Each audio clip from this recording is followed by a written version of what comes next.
It's just so crazy to me that almost 3 whole years ago now, when I first started this channel, I made a vid called "Being a Panther fan is not good for my mental health," or something like that.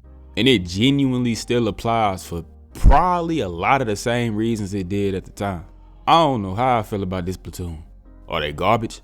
Are they okay? Don't know. And honestly, for the sake of my psyche, I don't even worry about it. This was a good win though. Well, any win is a great win for a franchise as abominable as this one. Now, I ain't gonna make no promises or nothing, but I'm pretty confident that I'll never stop dropping about this team regardless of how boo-boo they are. I'll slander them for 17 weeks straight if I must. Anyways, gutsy performance, dude. And y'all know where we must begin. Build Rico Dowdle a statue in Charlotte now. Right now. Go ahead and get the construction going, I'm serious. He real life put this team, and much less importantly, my fantasy team on his back. I couldn't believe what I was watching because the offensive line kinda had a horrible performance yesterday, to be frank. Not really, obviously, but boy, and pass pro niggas was getting fondled genuinely. But the run blocking was sensational. K. Mays, great heavens. Boy, I love you. And he is only one part or aspect of something that I do have to say, but I'll get there later.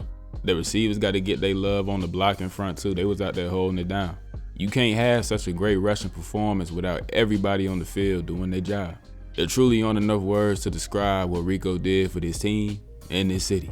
That statue would do it though. I just remember how exultant I was when I had first seen that signing. Boy, was it needed. Not cause Chuba ain't that. It's the exact opposite actually. Last year was a one-man show in the running game and I just had PTSD. Don't need to see another stud getting ran into the ground for nothing. We must enjoy the Rico rental while he's here cause especially with performances like that, he is absolutely gone next year. Revenge game incoming, hopefully.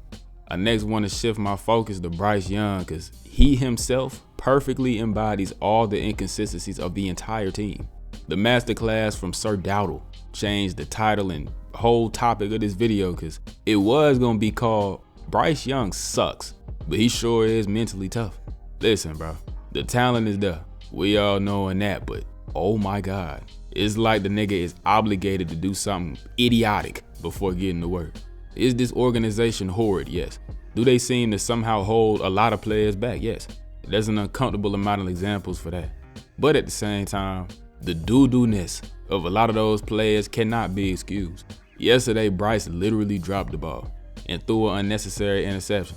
If you look at either of them plays, especially the fumble, and try and use the clear incompetence of the war criminal that is David Tepper for that, we might have to box. Regardless, after those ridiculous mistakes, in front of Miami a 17-point lead, Bryce was pretty good. Not perfect, of course, but much better nonetheless. He's had some real low moments in the league. Catastrophic times that I was scared would doom him, but he's always bounced back. His talent will never allow me to truly give up on him, even if his real breakout in the league could only take place if he were to lead Carolina. The last big thing I want to speak on, Dave Canales is a terrorist. Why do I feel like this team ain't never ready to play? This was week 5.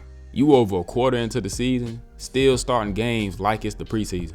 Me personally, I ain't strong enough to watch my boys get blasted. For the first about 20 minutes of the game every week, I will turn my TV off.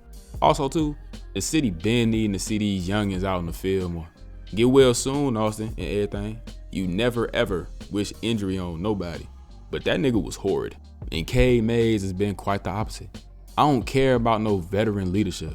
Play the rookies. We acting like Patrick Jones, great game yesterday.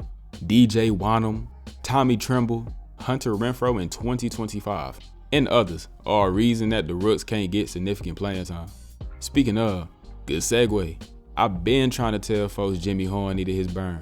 It wasn't even necessarily just on the type time of, oh, I think Jimmy Horn is super incredible, but some of what the Panthers have come out and done through the first 2 to 3 weeks, those are the things that Jimmy should be doing.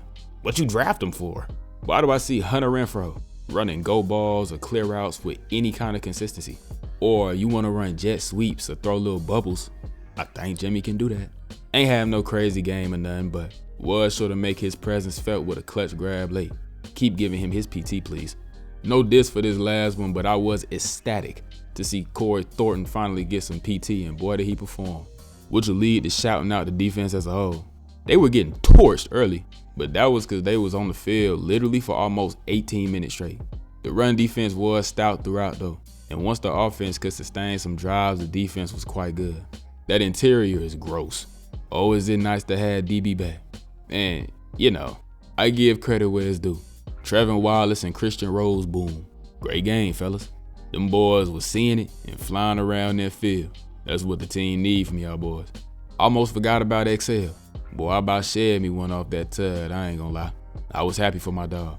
He was garbage to start the season, man. We ain't gonna sugarcoat it. But hopefully yesterday was a turning point for him. Jalen Coker's practice window done got open as I'm recording this too. And a healthy Coker ain't gonna do nothing but positive things for this offense.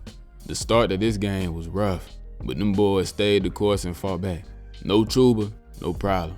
We'll obviously like to get him back and really get that two-headed attack going. The receiver room is led by someone I have unrelenting faith in, but he still is only a rook, only 5 games in. Everything out wide out is still unproven, but I'm kinda excited. And that's the problem, but if my lil boo-boo can cut them genuinely unnecessary mistakes out, I think this team can make some noise. They'll probably lose, cause sweet baby Jesus are things about to get nuts. But I do think they can legitimately compete. As long as, I personally think I'm gonna try and start a petition that the league should just allow for all Panther games to be at home, I feel like that's a fair thing to do.